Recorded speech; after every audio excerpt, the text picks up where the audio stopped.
Welcome back to the Ruck and Rise podcast with Dave and Allie Curvin. It has been a while, a couple months since we've recorded an episode. And while we haven't recorded an episode for a while, if you do follow us on Instagram at Ruck and Rise Podcast, you will have noticed that we've been pretty busy, pretty much daily, doing lots of different physical challenges to keep up with our mental health and supporting other initiatives that are going on within the community that we kind of are a part of on there. In December, we were doing 25 push-ups a day, every day, to kind of help with our own mental health, and in preparation for the All Okay 22 push-ups every hour for 12 hours. Which is February 22nd. And we've been a part of that for the last 3 years, I believe. So our goal was to kind of get ready for that. And December we had some family things going on that were pretty stressful. So just having something fairly simple physically to do every day that we could do in any space, because we were traveling around a little bit. And Dave is going to tell us more about that in a moment. That kind of got us prepared for that. And then in January, we moved it up to 50 push-ups a day. That's right. Okay. At the end of January is when I started doing sit-ups instead of push-ups, because my shoulder did not appreciate doing that many push-ups repetitively. So I just kind of switched my goal. And something else that was part of February too was also the Push for Better challenge, which was also a push-up challenge of 100 push-ups a day to raise money and awareness for the Canadian Mental Health Association. So that's a very quick overview. If you want more details, reach out, or you can also go back and see in our feed on Instagram all about all of that. And Dave is going to give us a more detailed version on what we've been doing kind of behind the scenes. Yeah, a little bit of background. So as Allie was saying, we haven't recorded an episode for quite a period of time now, but we have been still active with doing what we feel is important and what we've based this platform around. And that's continuing to push forward and strive for betterment. And that includes physical challenges and mental health initiatives as well to support that. So it's been a roller coaster of events and emotions over the last few months. I'll start it off sort of December 5th, I guess. That's when things sort of took a turn for the worse in our family. My sister Jocelyn, who's been battling multiple myeloma cancer for the past 5 years, December 5th, she got the family together and sort of announced that the trial drug that they were hoping would do the trick to sort of combat things and get things under control with the cancer unfortunately failed, and that was sort of the last option for treatment for moving forward and to be able to combat this. So that was a blow to everyone, and we started to make it more of a priority and more of a focus to be in Toronto and to spend time with Jocelyn. That's home for her. And she started, more frequent visits and treatment into Princess Margaret to sort of maintain and sustain the health that she had at the time.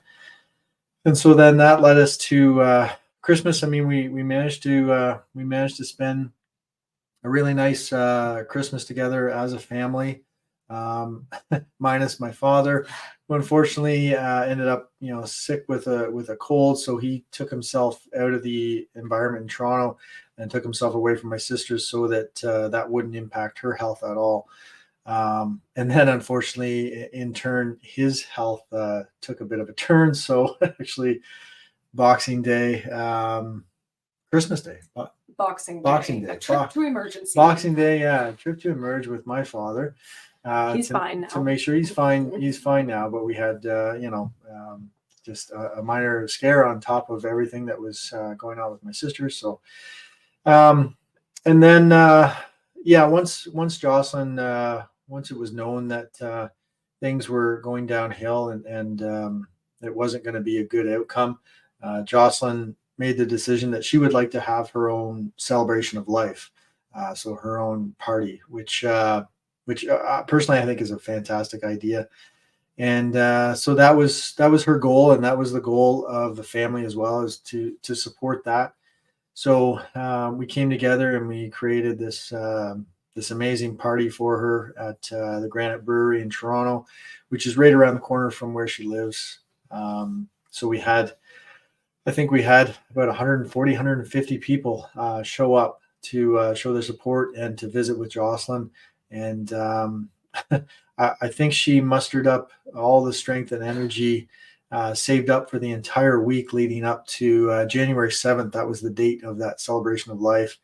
And prior to that, she was in palliative care at Princess Margaret for that week leading up to it. And the energy levels were really low, and she was really sick, and things were not looking good. So we weren't even certain if she was going to even make it to her own party. But like I say, I think she stockpiled the energy reserves. And she's the most stubborn person I know. And exactly, and yes, and true to her character, that stubbornness prevailed. And the day of the celebration of life, Jocelyn pulled it together, and I think she put in probably a 10-hour day, which was sort of, if you had seen her the day before or 2 days before, and she was awake and alert for maybe an hour at a time throughout the day, you would not believe that it was the same person that was at this party, because she was not only at the party, but she was very involved with the party. Even got up and said some words, and it was just a fabulous time. We had the family together, with the family playing music. We had live music being played, and again, just a ton of support from friends and family and stuff that came to visit and came to spend time with Jocelyn. And it was exactly what she wanted. It was her wishes, and we made it happen for her. So it was pretty special to see, but it certainly took its toll on her. The next day we were back at Princess Margaret, and came to a bit of a fork in the road for Jocelyn with, was she going to just sort of retire to palliative care unit and then not receive any more blood or transfusions or platelets or anything like that were sustaining her and keeping her going.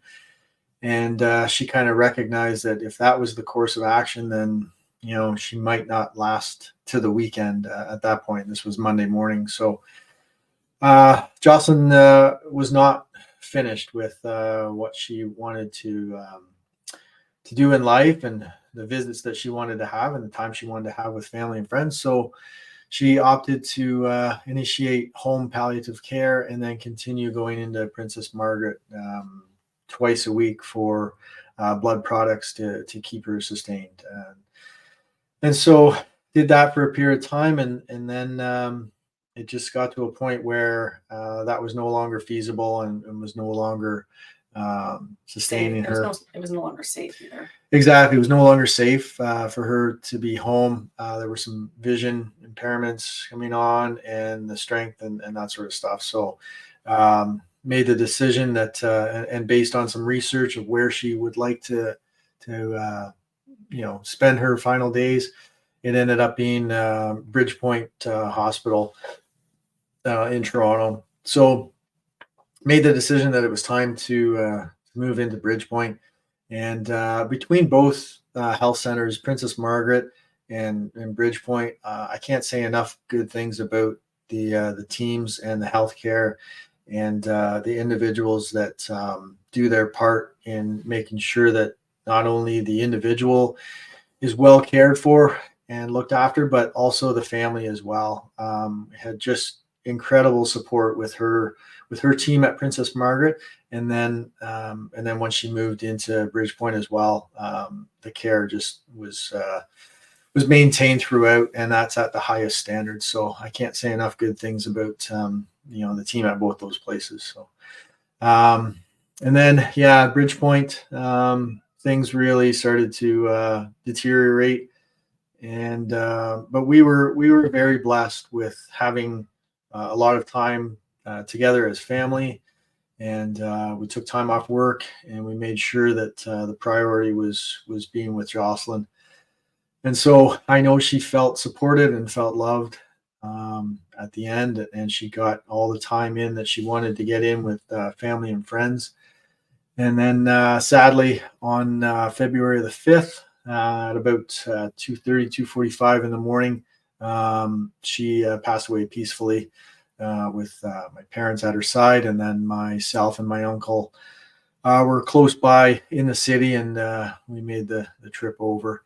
And the rest of the family came the next day, Allie included. And we got to be together and be in that moment, grieving together. So that led us into February. And as Allie said before, throughout this, we found it pretty important to maintain the mental health. And we've always found that physical challenges are one way that we're able to maintain that mental health, that strong component for us. So we made sure that, as Ali said, in December, 25 push-ups every day were happening. And whether we were in Toronto or whether we were in Peterborough, we were hammering out in those the hospital. in the hospital. Yeah, exactly. At work, wherever it was, it was happening. It was happening. We were making sure those 25 push-ups every day were hammered out, just to maintain that consistency and to have that normalcy and that pattern of life for us. And then, as Ali said, in January, we bumped it up to 50 a day. And then February, I mean, probably the most challenging month that we've had yet, and that was 100 a day. And regardless of the awful events that were transpiring and that happened in February, those 100 push-ups a day, they still happened, and it was important, and it was key that they happened. It was key for our own mental health, but also to hopefully inspire others as well around us that, there's times in life that things are going to be really challenging, and things are going to be just go in an awful direction. But you have to take care of yourself, especially if you want to try and take care of others.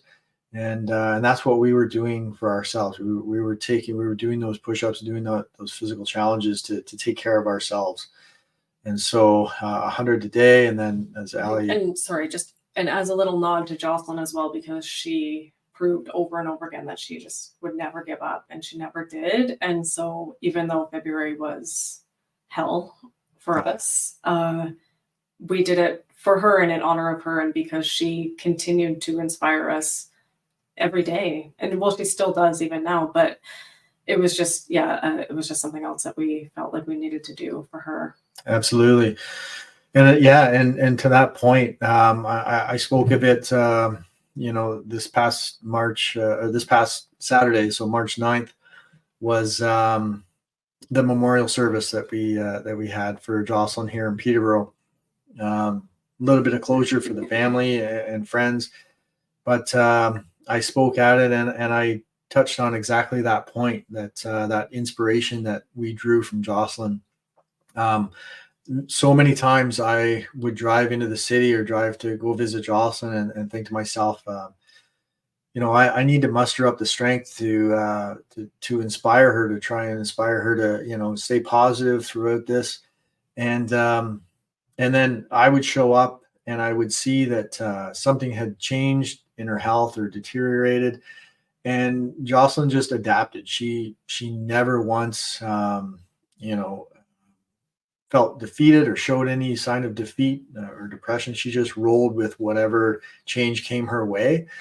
And so then in turn, I ended up feeling inspired by her and that strength to overcome whatever was being presented to her. So yeah, like Ali said, we were drawing inspiration from Jocelyn throughout this whole journey, and we continue to this day as well. So again, it's been a roller coaster of emotion and events, but we've we've come together as a family, and we've come together as a community, and we give a lot of thanks to all the friends and community members through the collective, Mad Hatter Industries, and everyone else that has reached out to show support and love.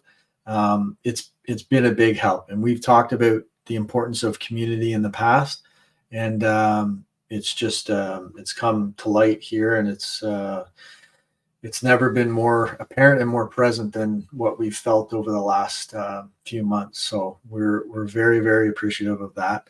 And now, yeah, like I say, we had the memorial service on Sunday, and we're continuing to create challenges, not only for ourselves, but for those around us and those that listen and follow us, so that they can look to do better as well. So, Allie, I'm gonna, I'll turn it over to you, and I'm just gonna check in to see what sort of things that you could share with everyone that has helped you through this, and that you've been doing to sort of continue moving forward through this. Well, a lot. Yeah. Been doing a lot, and also been feeling like I haven't been doing enough, which is an interesting thing I've been grappling with the last 2 days, Mm-hmm. I guess. And when I say that, I mean I feel like I haven't been doing enough for myself. Okay. Even though I've been doing some things. So there's that. I just want to make another little note too, that one interesting thing about us both losing our siblings is they passed away exactly 10 months apart from each other. To the day. Yeah. To the day. So the 5th of every month is always going to be pretty struggle bus city for us. And also we're coming up to the 1-year anniversary of losing Colin too, which is something else that has been on my brain the last couple of days. So my brain is a little bit scattered, but a couple things that I have been doing the last maybe since February, I think, or one thing I've been doing is I have started to see my therapist. I've been going bi-weekly for now, which has been a huge help. I sort of, I don't know, I didn't, maybe forgot a little bit how nice it is to go and talk to somebody who doesn't actually know you and is a trained professional. So, whatever they say is usually pretty good advice. I know maybe they're not supposed to give advice, but she's been helping me kind of reframe a couple things in my mind, especially in my last visit with her. For a specific example, one thing I was kind of really struggling to wrap my brain around, and I couldn't see a way to move forward with it. I felt very stuck on this one thought and this thought pattern that was happening in my brain. And I was visualizing, in my head, it felt like Colin's grief and Jocelyn's grief was this big ball of yarn, just knotted together. And the type A part of my brain really wants there to be separate. Mm-hmm. Because it feels too overwhelming for it to be together. So I want it to be two separate things, but that isn't how it really works. Mm-hmm. But I was just really stuck on this. It's just this big knot, and I want to pick at it, but I don't even know where to start. So then I wouldn't do, I don't know, I was just rolling around with that. And she kind of reframed it and sort of helped me see that they've been intertwined even before Jocelyn passed away, because we knew that that was coming. So they've been very intertwined for months that I hadn't realized. And she said, it's okay that they're intertwined. They are sort of connected for you and for Dave in this way because it happened so close together, and it's your siblings. And she also kind of visualized, what if they could just lay flat next to each other and coexist together instead of having to be all tangled up in this mess that your brain can't understand. What if they can lay flat next to each other? And sometimes you maybe focus more on one, and then other times other things will come up and you'll focus on the other one. Or sometimes they're she just sort of reframed it for me, and it felt like a big relief. Oh, I can just let that old thought go, and I can think of it, visualize it differently. So therapy has been helping. I'm grateful that I mesh with the person who I'm seeing. She's wonderful, and I'm able to go bi-weekly for now. I think we'll space that out later to once a month, but for now I'm really finding I need the twice or the bi-weekly. Mm-hmm. So that's one thing that has been helping. Something else that has been helping, that I'm able to just do at home is yoga. Right. So part of that is me trying to complete my yoga homework and my training and my hours and stuff to continue on with the goal of graduating in June, which I am a little bit behind, but catching up slowly, making some progress there. And also just even just practicing my own kind of yoga flow just without prompts from a video or that's part of my homework. Even just like 5 or 10 minutes of just stretching what feels good for me has been really nice. And I've also started journaling a little bit in the last 2 weeks, which was also something that my therapist suggested to help. She suggested I do it before bed because I've had issues with sleeping. And I've only done it once before bed, and now I've just been doing it when it kind of occurs to me, or I have a moment where I'm like, oh, maybe I should write this down or write this out. So that's been kind of helping too, is just coming back to that a little bit. And also planning my first yoga retreat for May, which has got me very excited because it is going to kind of encompass all the things that I find personally very helpful and healing. And we're going to be offering that to about 10 or 15 people. I'm teaming up with my friend Jody. You can find her on Jody Lee Nutrition and Wellness on Instagram. She's a certified nutritionalist and also a forced therapy guide. So our kind of premise to that is we have thankfully access to this beautiful property out in Buckhorn that we're being allowed to use for the day. And we're going to go for, I think, maybe like a 2-hour hike in the morning. And then Jody and I are going to prepare a really healthy, nutritious lunch for us. And then I'm going to guide yoga in the afternoon. And we're offering it at like a fairly cheap price. Affordable price is a better word. Yeah. For people, because it's kind of like we want to get feedback about it, what we can improve on, because the first time I'm sure there's going to be kinks and things we haven't thought of. But I'm really excited because it's something moving forward that we are hoping we can do at least like spring, fall. If there's a big demand for it, we would possibly do it more. We just have to be mindful of all the black flies and the bugs and stuff because it gets pretty intense in that forest. But lots of different options there. And so my mind is kind of popping out different ideas about other places that I could offer things like that. So that's something that I'm looking forward to kind of in the next couple months. And also it's getting me motivated to keep crushing my homework so that I'm ready. Yeah, for sure. Yeah. Well, that's good. Good stuff. Yeah. The therapy aspect. So that's sort of next on my to-do list is to connect with a therapist and start speaking and sharing, thoughts and feelings and kind of navigate through the grieving process a little bit more with some help from, as you mentioned, trained professional, someone that's experienced in that realm. So that's on my to-do list coming up, and I'd like to try and involve the family with that as well. So we'll see how that goes. Ali and I have always had we've always had very open lines of communication back and forth. So there's been great support within our relationship. I mean, we're very open with how we're feeling. We'll express feelings. We don't really shut the other person out. Well, we can usually tell when the other person's off as well.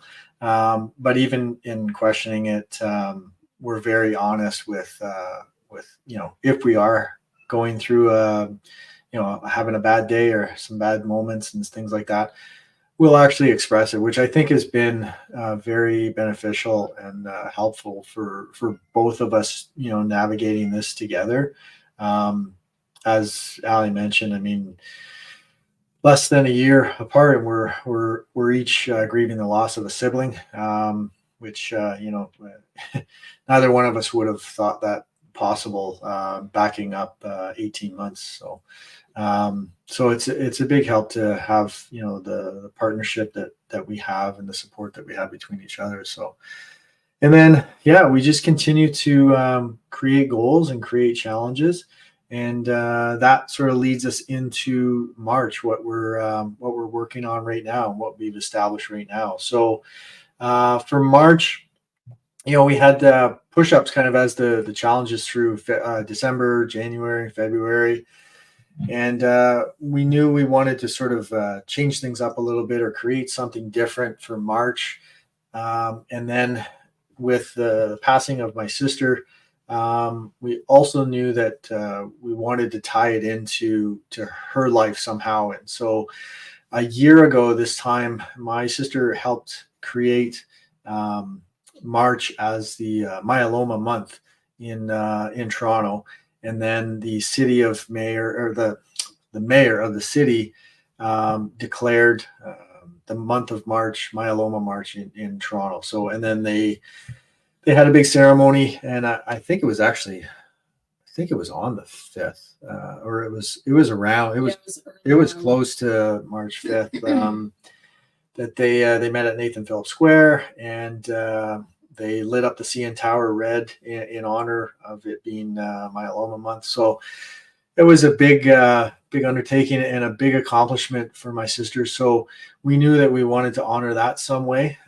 So the challenge had to incorporate multiple myeloma. So what we came up with was, a few options. You could either walk, run, ruck, bike 10 kilometers every week for all 4 weeks of the month of March, or you could donate to Myeloma Canada. And then the third option, or you could do all three. The third option we put out there was donating blood through Canadian Blood Services. So Allie and I are both booked in on this coming Friday, the 15th, to donate blood. We'll be making a donation towards Myeloma Canada as well this month. And then Allie's had the ruck on, and I just came off a sort of a 24-hour, 36-hour solo ruck adventure that pushed my body and my mind. I won't say to the limits, but it pushed it to a good challenge that I really, really needed. So I'll touch on that a little bit. It's interesting. Again, with this challenge with March coming up, we knew sort of what we wanted to do for a challenge for that everyone could participate in. So the donating towards Myeloma Canada, donating blood, not everyone can, but those that were had the opportunity to do so could do so. And then just getting out and walking, a 1.5 kilometers, 2 kilometers a day, easy enough things. But I also reached out to our friend Sean Taylor with the Collective podcast, and quite an accomplished, past soldier in the Canadian Armed Forces, and also 24-hour mountain bike solo world champion. So I reached out to him and I said, actually it was through one of his live Instagram chats that, I said, I need a challenge. I need a physical challenge for the month of March.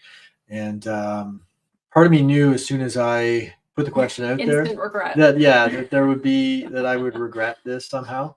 I knew that Sean wasn't going to come up with something that was just, run of the mill or whatever. So anyway, Sean came back to me, I think within 24 hours, and his wheels were turning, my wheels were turning. So his wheels were turning. He came up with this, 2-day ruck march challenge, or ruck challenge, where you ruck all day. He was sort of this thinking was just for you, though. For me or anyone that was open to the challenge, because he passed it on to me personally, through a personal message, and then I in turn shared it on one of our lives, and then posted it as well, because as much as it was tailored to what I was looking for, it was open to anybody that wanted to take on the challenge.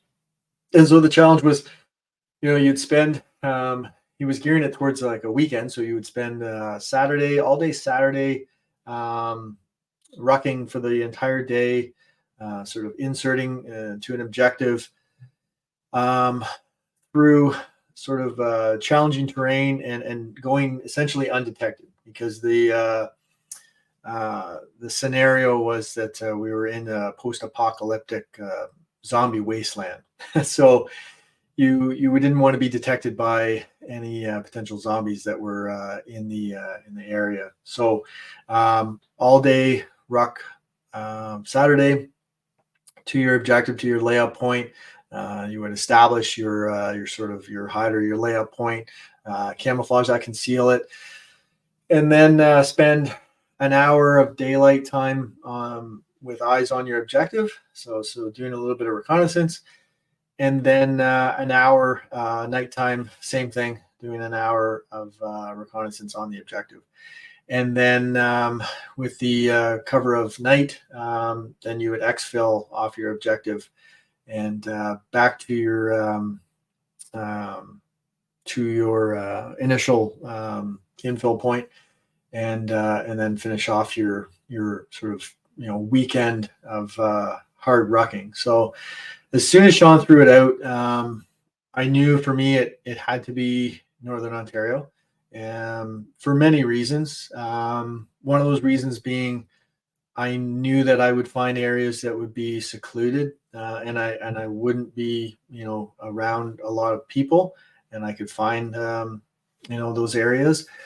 Another reason was the north is very close and dear to my heart. And while this challenge was sort of geared towards a physical challenging component to it, I also wanted it to be a bit of a self-healing, self-developing, self-reflection sort of journey as well.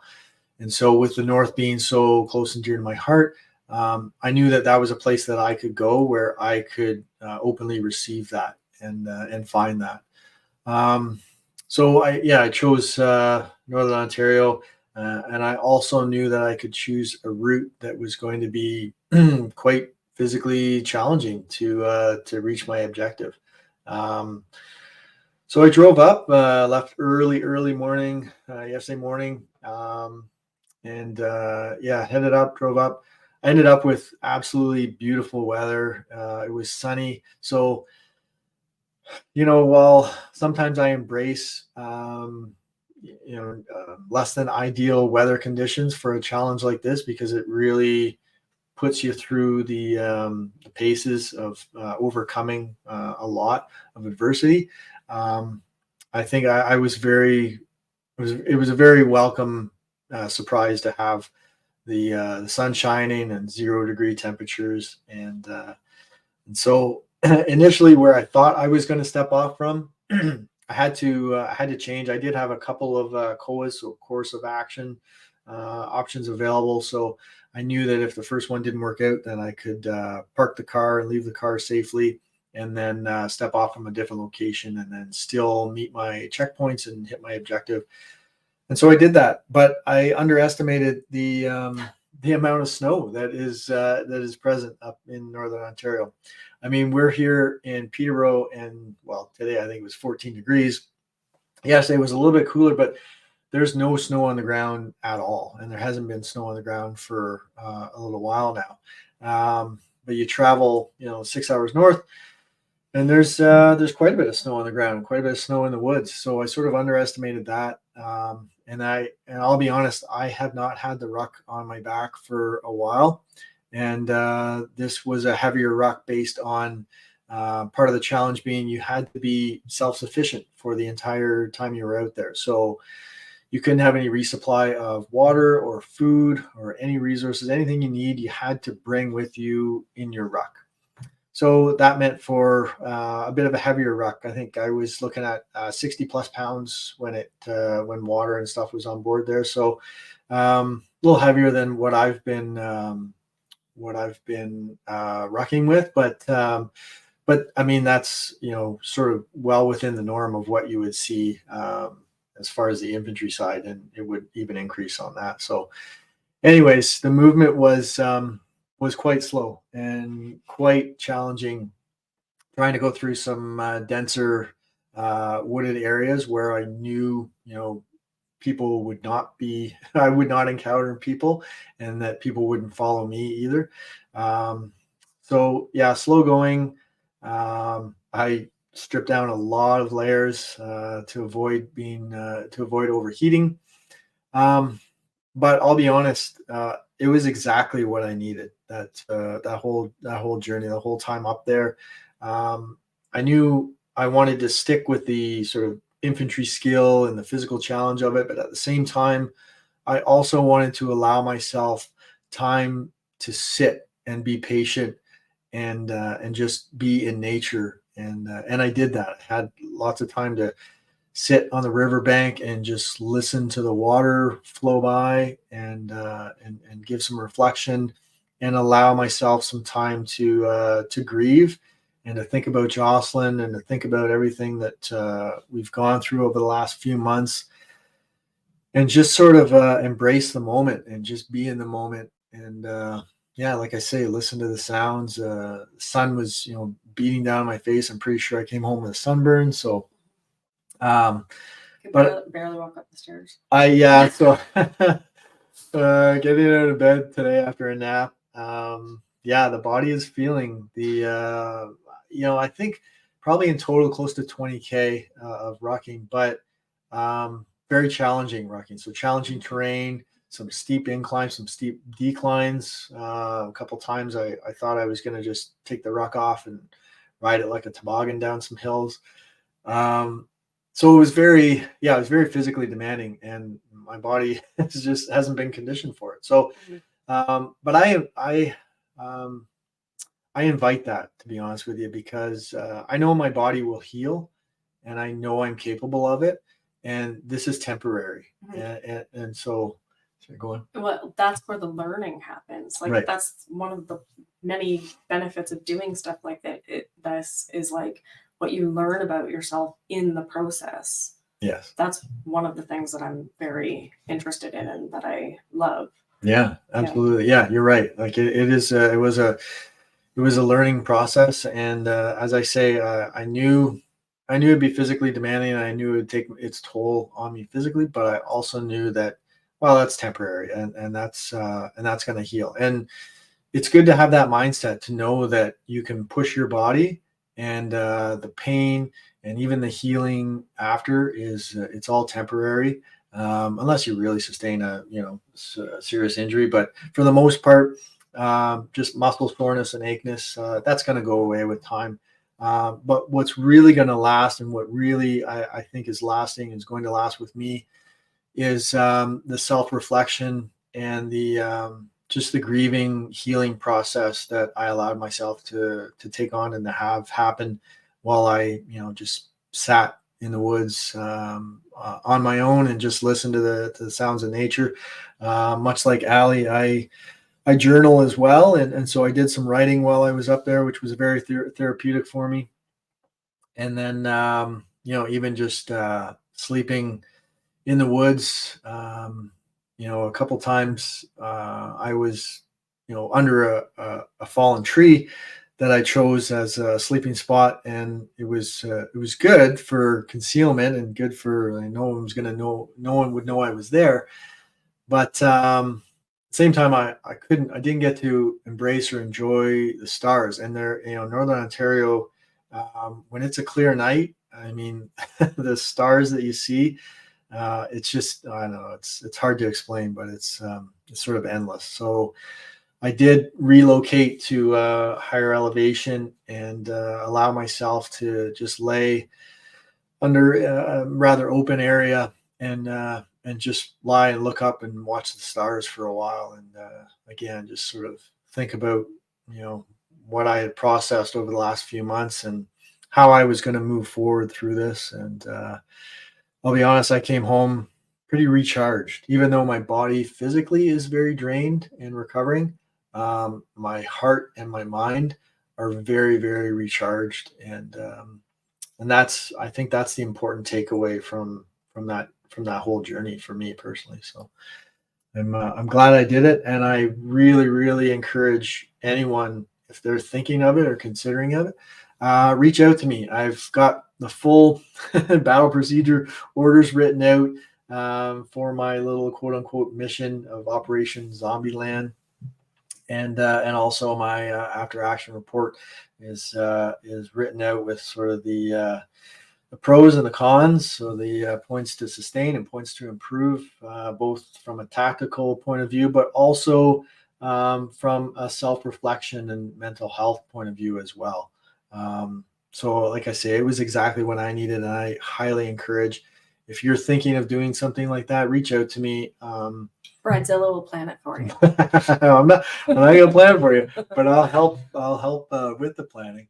On that note, I will mention in my points to improve, and this, I can't believe that I forgot packing this, but I mean the idea from the tactical infantry skill set point of view was to have eyes on an objective. So, and I did that. I knew sort of what my objective was going to be, but I neglected to pack my binos. Oh, my binoculars. Rookie mistake. Oh, a huge rookie mistake. So, I got up there and they were in my day pack, and that was left in Peterborough here. So everything I needed, or thought I had everything I needed, in my ruck. Well, binos were nowhere to be found. So next time you know. Yeah, exactly. But make sure you pack binos if you're going to be, at a distance trying to do some reconnaissance, on an objective. Okay. Well, I have a more serious question for you. Sure. When you were up there and kind of reflecting and having some quiet time, did you feel like Jocelyn was with you at any point, or for a lot of it? Yeah, a lot. I really did. And I mentioned this to Allie. It's interesting. There was one point, and there's some photos in our Instagram feed, or my Instagram feed, where I spent some time on an elevated position overlooking the river, and I sat there for quite a while. And that's when I did some writing, and I just enjoyed sitting there quietly. And then I moved on, and I actually came back to that place later on. And this kind of goes against sort of some infantry skills with routes in and out. But I did sort of come back and retrace at one point to come back to that point. And the second time I came back to it, I was sitting there again and sort of looking around, and all of a sudden it caught my eye was a single bright red berry. And I mean, everything else, there's obviously it's March, so there's not a lot of green, there's not a lot of leaves on the trees, and there's a lot of birch up there, so it's very white gray sort of colors or contrast that you're looking at. So this red berry was very, very vibrant, and it really caught my eye.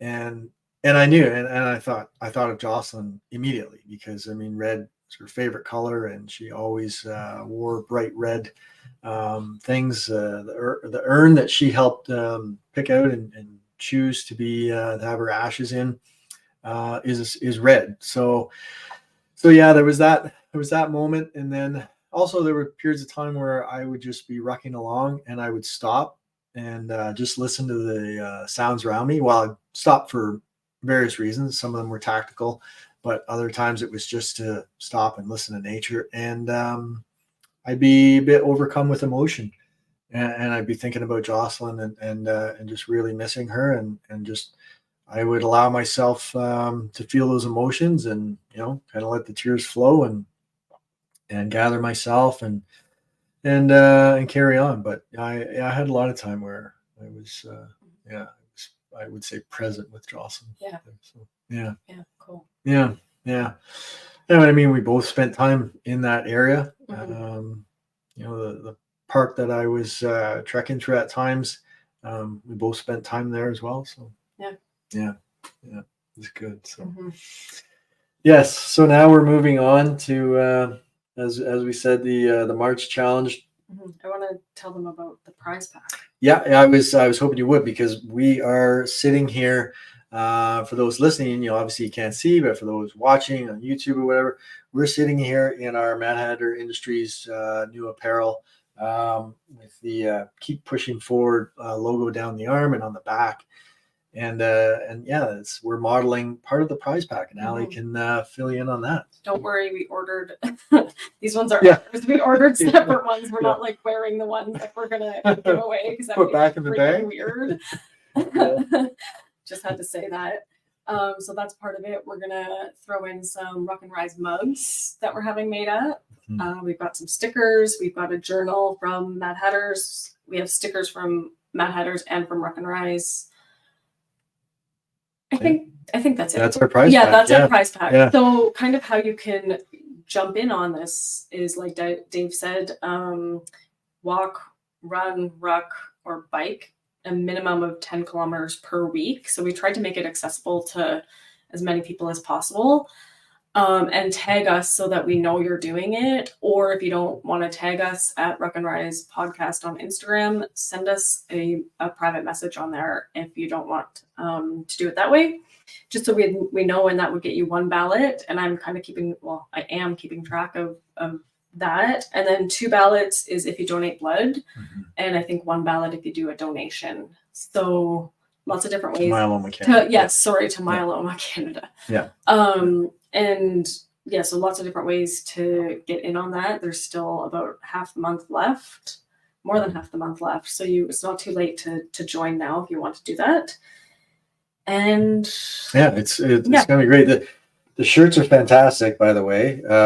So again, another shout out to Corey Hatt and Mad Hatter Industries for creating this really excellent long sleeve shirt with a great motto of "Keep Pushing Forward" on it. It's what we're all about and what we continue to do. So I wanted to give a shout out to Greg Cooper, G Coops, I think _10 or something like that is his handle on Instagram. He was just talking the other day about how he needed to pick a new handle. That's right. He was, yeah. But anyways, Greg has been an amazing support with the start of this March challenge with myeloma, being the month for myeloma.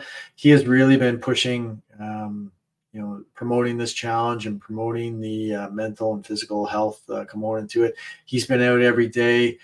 He's putting videos out every day. And so we really appreciate the support. One other thing I wanted to mention too, if you want to learn more about multiple myeloma, the cancer itself, it is a blood cancer and does affect the red blood cell. It attacks sort of the bone marrow primarily, and and then in turn, blocks out a lot of the good stuff for the bones. My sister was far better at explaining it. You'd think that I would be with a bit of a health background, but anyways, it ends up sort of weakening the bones, and you end up with a lot of fractures, and then it progresses through the body after that. But she was on a podcast called Sick Boy podcast back in probably a year ago or more, right? Or not maybe. Maybe in the summer. Yeah, sorry. I guess in the summer of 2023, and it's an amazing episode. Again, Sick Boy is the podcast with Jocelyn Curvin, and she goes through everything about multiple myeloma, explains it, and that was, part of the amazing characteristics of my sister was if she was going to learn about something, she was going to do it 100% full in, and so she knew more about her illness probably than a lot of healthcare providers, which I think in turn surprised some of her healthcare providers when she was, into palliative care. She knew what her body needed, and she knew what her body was going through, and she knew what myeloma presented with.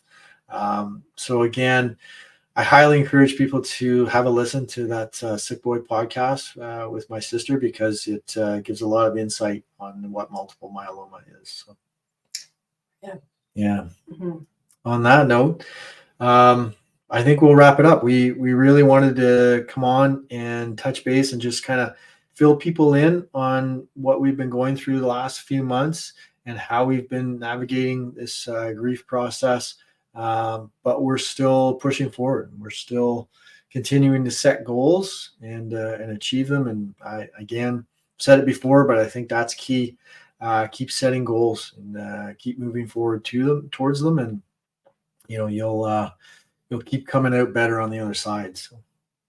Absolutely. Yep. And we'll continue with the podcast and more episodes. We have a very lengthy list of potential guests. Yeah. So we got to get these guys, the ball rolling and get started. Yeah. And speaking of Sean Taylor, we had to delay Sean. He was going to be sort of the first guest of the new year. He still is going to be the first guest. Yes, he still will be. But we had to postpone that due to, obvious circumstances. Yeah. And unfortunately, my sister was going to be a guest as well back in December, but we just couldn't get a day together where her health and even our health at times prevented us from having that episode. So, but there'll be lots more episodes where we discuss sort of the amazing life that my sister led and probably her illness as well. But yeah, we'll have Mr. Sean Taylor on soon, and many, many other guests to come this year. So. And we're going to be on the Hive Nation podcast next week, the 21st of March, and that's with Greg. So yeah, that's going to be looking forward to that. A good time. Yeah. All right. On that note, I hope everyone is doing well, and reach out if you need. We're always here, and we'll see you soon. Bye. Bye.